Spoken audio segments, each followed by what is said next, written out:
대검에서 또 검토를 해가지고 그 부분은 이렇다.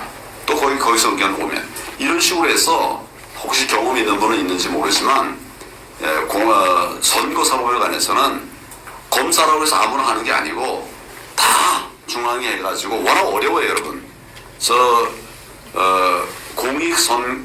공직선거법 해설, 공직선거법 해설이라는 책이 있습니다. 공직선거법 벌칙 해설 이런 책이 있어요. 벌칙 해설이라는 책만 제가 있을 때만 해도 800페이지 넘는 아주 엄청난 많은 것이었어요. 그만큼 어렵습니다. 그래서 검사를 제 마음대로 이렇게 판단하는 것은 옳지 않아요. 그래서 다들 수렴해가지고 이것은 하나가 잘못되면 그 국정에 엄청난 타격이 오는 거거든요. 그래서 검사니까 다 아니다. 그건 짐작은 할 수 있지만 최종적으로는 하기 어렵습니다. 그런 점에 대해서는 우리 국민들께서 양해하셔야 될 것 같고, 다만 저는 그 공안부도 어렵고 힘들어도 열심히 해야 되는데 문재인 정부 거치면서 공안부도 느슨해졌습니다. 저는 이것을 오히려 질타를 하고 있습니다. 그리고 저거 6개월 이내에 처리하게 돼 있는 거를 왜 아직까지 처리 안 하고 있느냐. 지금 139개가 시작됐는데 뭐 13개는 자진해서 이제 막 포기를 하고 126개 남아있던 거 지금 저희가 계속 얘기하니까 그 중에 한 20몇 군데는 처리했어요. 그것도 잘못된 처리를 했습니다. 100여 군데 아직도 남아있어요. 6개월 이내에 처리하게 되어 있는 걸 지금 뭐 몇 년이 전 2년도 지났나 어떻게 이렇게 지금 하고 있단 말이죠. 저는 이거 잘못된 것이다. 이걸 고쳐야 된다. 뭐 저는 이제 이렇게 계속 얘기를 하고 있습니다. 바로잡기 위해서 노력하겠습니다. 예, 말씀 많이 들었고요. 그 다음 이제 세 번째 공통 질문으로 들어갑니다. 지금 현재 더불어민주당은 170석 정도 되는 거대 야당입니다.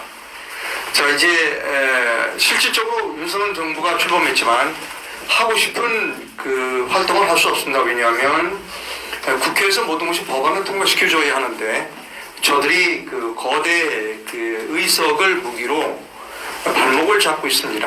지난번 올해 국회 예산도 상당 부분 문재인 정부 당시의 예산이 그대로 반영됐다라고 하는 평가가 있습니다. 자, 이제 당 대표가 되시면 국회에서 이제 야당과 씨름을 해야 할 텐데 적은 의석을 가지고 거대 야당과 어떻게 싸워나가실 것인지에 대한 견해를 듣고 싶습니다. 더구나 우리 황 후보께서는 의원을 해보신 경험이 없다는 건 여러분 잘 아실 겁니다. 말씀 부탁드립니다. 좀 미리 사전에 양해를 구하자면 제가 좀 늦게 여기 오기도 했고 또 다음 일정이 중요한 일정 대접이 있어서 요 이야기를 좀 마지막 질문을 하고 좀 정리를 해야 될 것 같습니다. 양해해 주시기를 바랍니다. 지금 대통령도 어렵고 우리 당도 참 어렵습니다.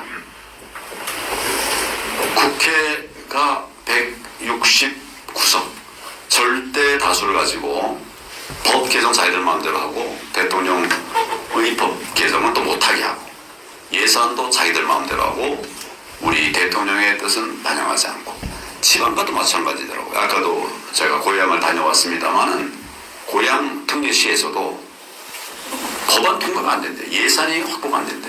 그래서 이런 상황을 우리가 극복해야 되는데 그러면 지금 정상적인 국회 의석 수 가지고는 안 되는 거죠. 정상적으로는 안 되는 것이죠. 제가 지난번 패스트 트랙 과정에서도 우리가 숫자가 모자라고 또 전력이 부족하니까 안 되니까 사실 우리가 농성도 하고 단식도 하고 뭐 이렇게 이제 했던 것입니다. 지금 그런 결기를 좀 우리 당에서도 드려야 될 것 같고 또 전략적으로 제가 그 이후에 여러 가지 이기는 전략들 몇 가지 좀 했었어요. 그래서 노정의도 우리가 사실 쫓아냈죠. 스스로 나간 게 아닙니다. 부정선거를 이유해서 쫓아낸 거예요. 그런 전략들을 다 미리 노출하면은 우리가 상대방에게 이길 수 없으니까 제가 다 말씀을 드리지 않습니다만은 이제 우리가 약한 정당에 의석수가 적은 정당에서 이길 수 있는 게 더 쉽지 않아요. 그래서 지금 이제 윤 대통령이 했던 것이 행정 입법들을 이제 활용을 하고 계세요. 법은 아니지만 시행령, 시행규칙을 통해서 할 수 있는 것들이 또 있습니다. 이런 것들 이것대로 하고 더 이제 큰 틀의 것은 사실 국민들의 힘입니다. 국민들이 예를 들어서 무슨 노동개혁을 원한다. 노동개혁을 원한다. 국민 절대 다수가 노동개혁을 원한다고 하면 그거 따르지 않기가 쉽지가 않아요. 지금 프랑스의 마크롱도 노동개혁을 얘기했었는데 처음에는 이제 야당의 반대에 의해서 굉장히 고생을 많이 했습니다. 지지율도 많이 떨어지고. 그런데 변함없이 한결같이 한 길을 가니까 노동개혁이 필요하다고 하는 하나를 가지고 설득하고 설명하니까 지금 오히려 그것 때문에 지지율이 올라갔습니다. 맞습니다. 네, 우리도 어렵지만 국민과 함께 여러분과 함께 그렇게 최선은 아닌데 차선 차차선의 정책이라도 지속적으로 해나가는 것이 중요하다고 생각합니다. 자, 이제 일어서시기 전에 마지막으로 하나만 더 여쭤보겠습니다. 지난번에 말씀을 제가 꽉 잡고 있습니다. 지난번에 말씀할 때 박근혜 대통령의 명예회복 시켜드리겠다라는 말씀을 하신 것으로 제가 알고 있고요. 자, 그것과 관련하여 2016년 말에서 2017년 초 눈이 내리는 광화문 시청광장에서 우리는 태극기와 성조기를 들고 탄핵무효를 외쳤습니다.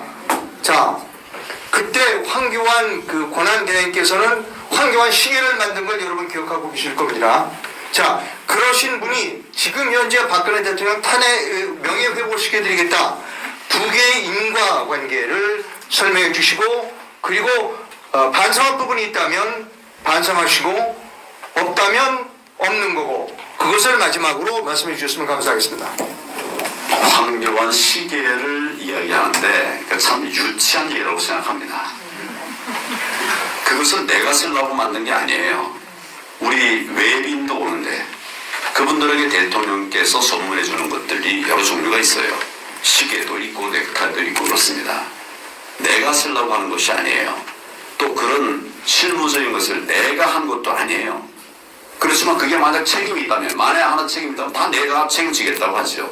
그러나 외교 관계를 위해서 그분들의 선물을 주기 위해서 물건을 만들어서 제공을 한다. 대통령 안 계신다고 외빈에게도 선물도 못 주면 되겠습니까? 근데 이것은 3달 만에 한 번씩 이제 재고를 점검을 합니다. 그 재고가 없으면 더 만드는 거예요. 재고가 없으니까 더 만든 거예요. 근데 그때 내가 대통령 권한 대행이었으니까 우리 실무자들이 대통령 권한 대행 이름으로 그 물건을 만든 거예요. 시계뿐만 아니라 넥타이도 있고 여러 가지가 있습니다. 그런 것들을 소유 물품을 생각해가지고 만든 것이죠. 그 다음에 이제 상을 줘야 될 분들도 있지 않습니까? 격려해야 될 분들도 있죠. 이분들에 대한 건 만든 거예요. 이건 제가 이거 만들어라 결제한 게 아니에요. 자동적으로 되돌아가는 것이죠. 그래도 만약 그게 책임 있는 일이라면 내가 책임지죠. 예. 그래서 저는 사실은 우리가 탓할 것은 탓하고 또 격려할 걸 격려하고 이렇게 하는 것이 맞다라고 생각합니다. 또 하나는 박근혜 대통령 명예회복을 좀 여쭤봤습니다. 어떤 방법으로 박근혜 전 대통령에 대한 명예회복이 윤석열 대통령한테 명예회복 시켜드리겠지만 지금 이루어지고 있지 않습니다. 그런 가운데 우리 황교안 후보께서 명예회복 시켜드리겠다라고 하는 것으로 알고 있습니다. 박근혜 대통령의 명예회복은 몇 단계가 필요합니다. 첫째는 사면이에요. 석방입니다. 근데 지금 석방은 이루어졌죠. 그런데 완전 회복은 안 돼 있어요. 왜냐하면 대통령으로서의 어떤 예우 이런 부분들이 지금 제대로 안 되고 있어요.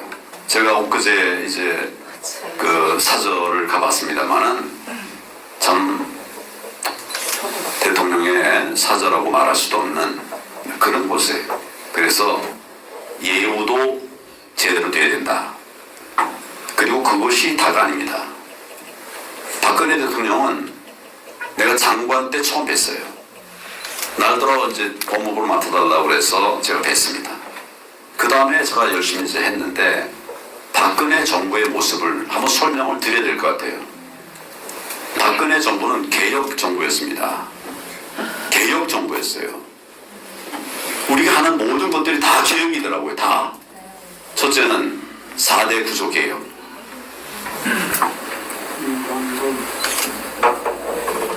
공공개혁부터 시작해서 교육개혁, 또 금융개혁, 있어요. 이 하나하나들이 4대 기업이지만 하나하나들이 적은 것이 30, 40개, 많은 건 7, 80개의 아주 아젠다들이 큰 것들이 있었어요. 예를 들면 공무원 연금 개혁. 지금 연금 개혁이 이루어졌거든요. 나중에 받고 좀 더 내고 그래서 결국 연금의 재정이 고갈되지 않도록 하는 거. 정말 힘든 거예요. 그거 다 완성했습니다. 아무 정부도 시도도 못했던 이런 개혁들을 4대 구조개혁을 시작했습니다. 제가 점검할 때 총리 때 점검을 쭉 계속했었는데 이 4대 구조개혁의 진도랄까 성취율은 지금 내 기억에 의하면 한 60 내지 70이었어요. 좀 잘 안 된 것은 노동개혁 같은 것은 한 30% 좀 넘게 이렇게 됐고요. 그 나머지는 60% 넘게 이렇게 됐습니다. 이게 만약 이제 5년을 온전히 다 했었으면 이것도 훨씬 더 나았었을 거예요. 문재인 정부는 오히려 다 낙관틀렸습니다. 박근혜 대통령은 개혁 정부였습니다. 둘째로 그동안 많이 쌓여있는 적폐들이 있었어요. 그 중에 하나가 뭐냐면 규제입니다. 규제. 경제활동 못하게 하는 이런 규제들이 중앙에도 있었고 지방에도 있었어요. 중앙규제, 지방규제가 겹겹이 쌓여 있었습니다. 이 규제를 다 풀자. 통계적으로 말하면 그 이전에는 이 규제 해소율이 8%밖에 안 됐습니다. 우리 100건을 얘기하면 8개만 해소가 됐어요. 근데 박근혜 정부에 있어서 이제 마지막 부분에, 뒷부분에 있어서는 이 규제 해소율이 40%였어요. 8%와 40%는 천양지차입니다. 그 나머지도 왜 다 안 풀었나? 제가 그걸 계속 현장에다 촉구했더니 주로는 안전규제예요. 안전규제. 그러니까 시속을 몇 킬로 해라. 안전규제죠. 이런 건 도저히 풀 수가 없더라는 거예요. 그런 거 빼고 풀 수 있는 건 다 풀었습니다. 그래서 정말 이거 역대 정부에서 못하던 거고 특히 좌파 정부는 규제 개혁을 오히려 역행하고 있습니다. 규제를 더 강화하고 있습니다. 이런 것들을 막아낸 것이 우리 박근혜 대통령이었습니다. 또 한 가지는 그때 너무 많은 비정상이 있었어요. 너무 많은 비정상적인 상황들을 고쳐가기 위해서 비정상의 정상화 과제, 비정상의 정상화 과제 100가지를 골라가지고 그걸 하나하나 풀어갔습니다. 이것도 제 기억에는 60몇 퍼센트 성과가 있었어요. 박근혜 대통령은 개혁 정부였습니다.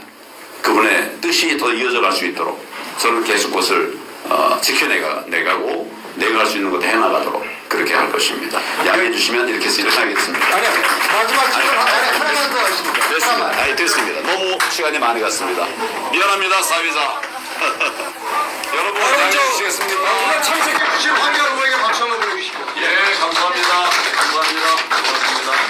양해 부탁드립니다. 또 다음 또 국민들이 계셔서. 바빴어요. 예, 오늘 수고 많으셨습니다. 여러 가지가 많이 해소될 필요라고 생각합니다. 예, 감사합니다. 예. 미안합니다. 빨리 가겠습니다.